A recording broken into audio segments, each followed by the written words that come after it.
सुस्वागतम. पंगेरीचा सार्वजनिक गणेशोत्सव मंडळ सर्व गणेश भक्तांचे हार्दिक स्वागत करीत आहे. गणपती मानाचा, राजा राणीबागचा.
धर्म विचारून गोळी झाडण्याची ही काही पहिलीच वेळ नव्हती. आजपर्यंत धर्माच्या नावावर भारतात सुमारे 8 कोटी हिंदूंची निर्दयपणे हत्या करण्यात आली. असं जेव्हा इतिहास सांगतो तेव्हा असं का झालं हे बघण्यासाठी इतिहासाची पाने पुन्हा पडताळून पाहण्याची आज गरज आहे. कारण आज प्रत्यक्षपणे तर कधी अदृश्य रूपाने हिंदू धर्मावर नव्याने आक्रमण होत आहे. आज प्रश्न असा आहे की मी हिंदू आहे म्हणजे नक्की कोण आणि काय आहे हे मला सांगता येत नाही. कारण हिंदू धर्माचा चुकीचा इतिहास आजपर्यंत आपल्या समोर मांडण्यात आला. आम्ही स्वधर्म कधीच समजूनच घेतला नाही. त्यामुळे स्वतःच्या धर्माविषयी न्यूनगंड निर्माण झालेला आहे. बाबर का बेटा हुमायूं, हुमायूं का अकबर. आम्हाला हिंदू धर्मावर आक्रमण करणाऱ्यांची नावे सांगितली जातात, पण ज्यांनी प्रतिकार केला त्यांचा इतिहास मात्र प्रखरपणे आमच्या समोर कधी आलाच नाही. मंदिरे आणि जगाला ज्ञानदान करणारी नालंदा, तक्षशिला सारखी विद्यापीठे जाणणारा अल्लाउद्दीन खिलजी आम्हाला सविस्तर शिकवला जातो. पण मरणासन्न झालेल्या त्याच खिलजीला आपल्या आयुर्वेदाच्या ज्ञानाने जगवणारे आचार्य राहुल श्रीभद्र हे आमच्या खिसगणतीतही नाही. हिंदू धर्माचं ज्ञान आपल्या धर्मापेक्षा कितीतरी श्रेष्ठ आहे हे जेव्हा खिलजीला कळलं तेव्हा त्याने 90 लाख हस्तलिखित असलेली नालंदा विद्यापीठाची ग्रंथ संपदा अग्नीच्या स्वाधीन केली.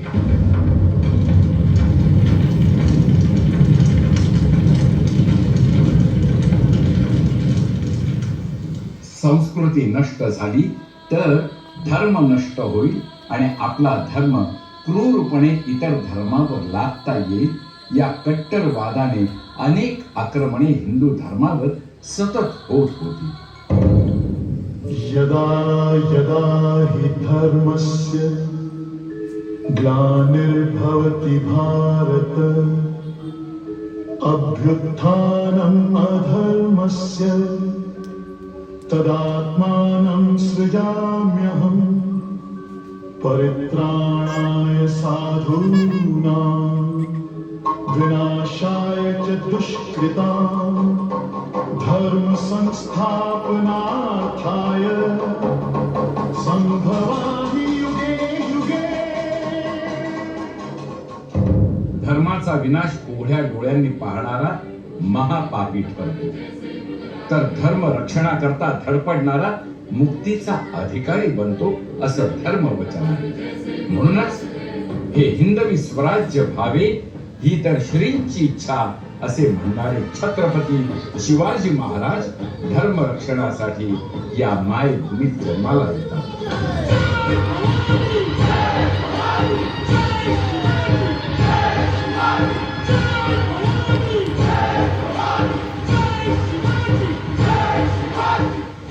पण याच धर्मासाठी कधी कधी सर्वोच्च बलिदान द्यावे लागते आणि ते समजायला आम्हाला छावा सारख्या एखाद्या चित्रपटाची वाट पाहावी लागते आणि त्या दिवशी कळते की क्रौर्याची परिसीमा म्हणजे काय, तर ती म्हणजे फक्त आणि फक्त औरंगजेब.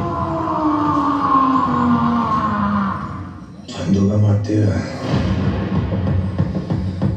रायगढ़ की सजी धजी महफिल ना सही, लेकिन शहंशाह की खुशी को दुगनी करने के लिए अपने मुंह से मोती छलका ही दीजिए. हाथी घोड़े तोप तलवारें फौज तो तेरी सारी है, पर जंजीर में जकड़ा राजा मेरा अपनी सब पे भारी है.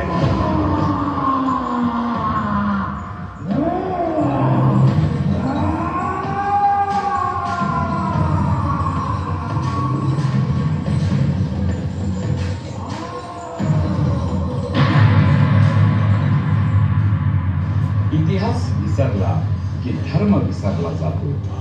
साम दाम दंड भेद ही चतुसूत्री ज्या हिंदू धर्माने जगाला दिली, ती चतुसूत्री वापरून इंग्रजांनी मात्र 150 वर्ष हिंदुस्थानावर राज्य केले. ही मोठी शोकांतिका आहे. धर्माच्या नावावर फाळणी झाली.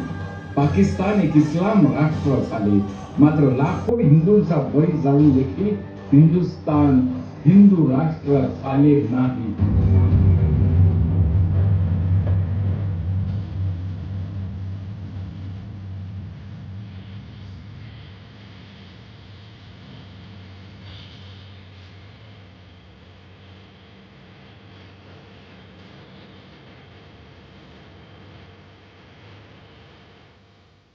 कारण कोणत्याही व्यक्तीशी अथवा धर्माशी दुजाभाव न करता सर्वांना समान वागवणं आणि सर्वांशी समान वागणं ही हिंदू धर्माची शिकवण. हिंदू धर्म अतिशय सहिष्णू स्वरूपाचा असून सर्वांना मिळून मिसळून वागवत सर्व जाती धर्माचा आदर करतो. पण हीच सहिष्णुता आज या हिंदू धर्माला मारक ठरते. धर्मनिरपेक्ष देशात एका धर्मावर अन्य धर्मांपेक्षा वेगळी बंधने ही त्या धर्मनिरपेक्ष या संज्ञेवरच प्रश्नचिन्ह उभी करणारी आहेत. आज भारताच्या संविधानात सरकारने धार्मिक स्वातंत्र्यात कोणताही हस्तक्षेप करू नये असा कडक नियम घातलेला आहे. हिंदूंची मंदिरे ही देखील हिंदूंच्या आस्थेचा आणि धार्मिक स्वातंत्र्याचा एक भाग आहेत. हे सत्य मात्र स्वीकारण्यात आलेले नाही. कलम 30 तरतूद करून अल्पसंख्याकांना धार्मिक शिक्षण देण्याचा अधिकारही देण्यात आला. त्यानुसार कलम 30 अंतर्गत स्थापन केलेल्या अल्पसंख्याक शाळांमध्ये सरकारी मदतीने धार्मिक शिक्षण देता येईल, पण कलम 28 अंतर्गत स्थापन केलेल्या शाळांमध्ये नाही. धक्कादायक म्हणजे अल्पसंख्याकांची अन्य बहुसंख्याकांची शाळा कोणाला म्हणायचे हे शाळा स्थापन करणाऱ्याच्या धर्मावरून ठरते, शाळेत शिकणाऱ्यांच्या धर्मावरून नव्हे.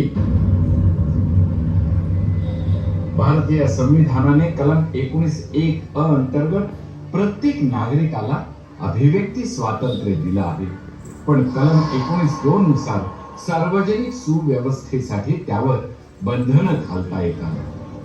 गेल्या काही वर्षात या बंधनाचा वापर अत्यंत सोयीस्करपणे आणि एका विशिष्ट विचारधारेच्या रक्षणासाठी केला गेला आहे.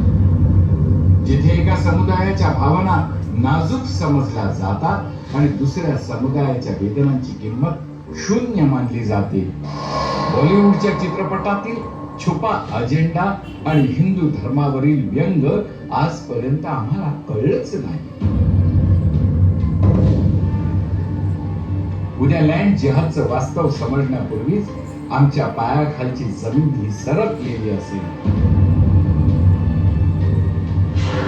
छांगूर बाबाच्या रूपाने आपल्या धर्माभोवती आवळणारा लव जिहाद आणि धर्मांतराचा फास आपल्याला श्वास गेल्यानंतरच कळणार आहे काय?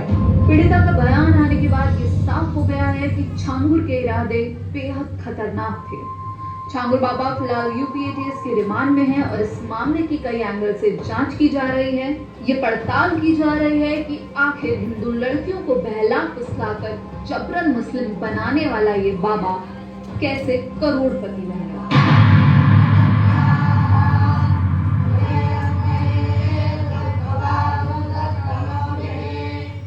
त्याआधी सनातन हिंदू धर्म म्हणजे काय हे समजून घेऊया. सिंधू खोऱ्यात एक संस्कृती जन्माला आली, सनातन हिंदू धर्म. जिवंत धार्मिक तत्वज्ञान आणि जीवनशैली सांगणारा, शांती आणि सहिष्णुतेचा प्रसार करणारा, ज्ञान आणि सत्याचा शोध घेणारा, श्रद्धा, परंपरा, उपासना यांच्या पद्धतीनुसार धर्माचे आचरण करण्यास मोकळीक देणारा, प्राचीनता आणि समृद्ध वारसा लाभलेला, आध्यात्मिकता आणि तत्वज्ञान सांगणारा, कर्म, धर्म, अर्थ आणि मोक्ष या 4 पुरुषार्थावर आधारित जीवनाचा अर्थ समजावून सांगणारा, योग, ध्यान आणि वेदांताच्या माध्यमातून आत्मशुद्धीचा आणि आत्मज्ञानाचा मार्ग दाखवणारा धर्म सनातन हिंदू धर्म. मात्र आज या धर्माला ग्लानी आली आहे. म्हणूनच धर्मो रक्षती रक्षिता या श्लोकाचा अर्थ प्रत्येक हिंदूने जाणून घ्यायला हवा. कारण अनेक परकीय आक्रमणे झेलून देखील हिंदू धर्म आपली मुळे कायम या हिंदुस्थानाच्या भूमीत पाय रोवून उभा आहे. कारण या धर्माची शिकवण यतो धर्मस्ततो जया. हिंदू धर्मात स्त्रियांसाठी सांगितलेल्या 16 अलंकारांपैकी सिंदूर हा सर्वोच्च अलंकार आहे.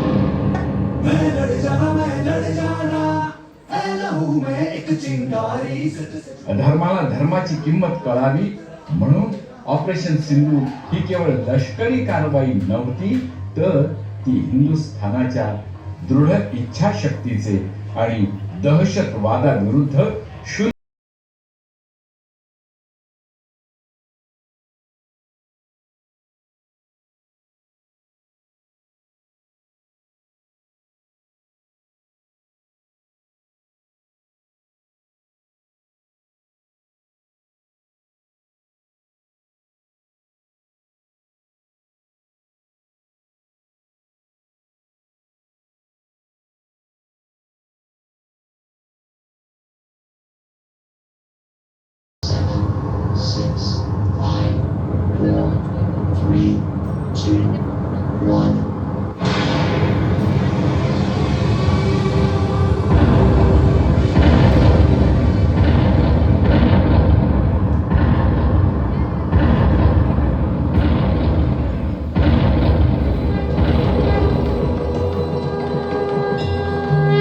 अहिंसा परमो धर्मः, धर्म हिंसा तथैव हा भगवान श्रीकृष्णाने दिलेला मंत्र पुन्हा नव्याने आत्मसात करूया.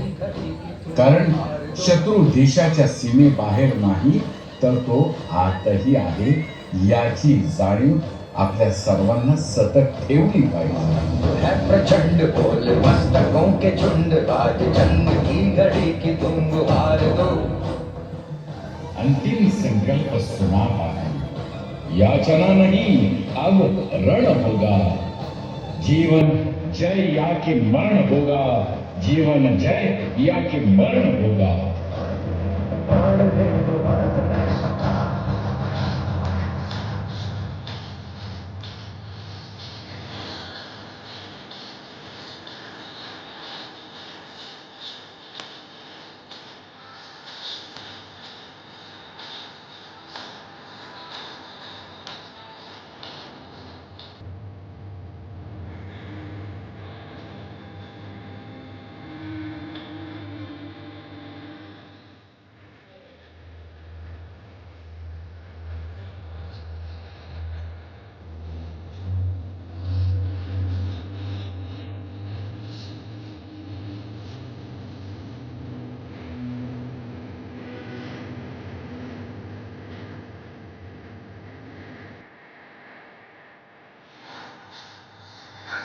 केसरी होया मृदंग केसरी होया केसरी वो आनंद सोच लो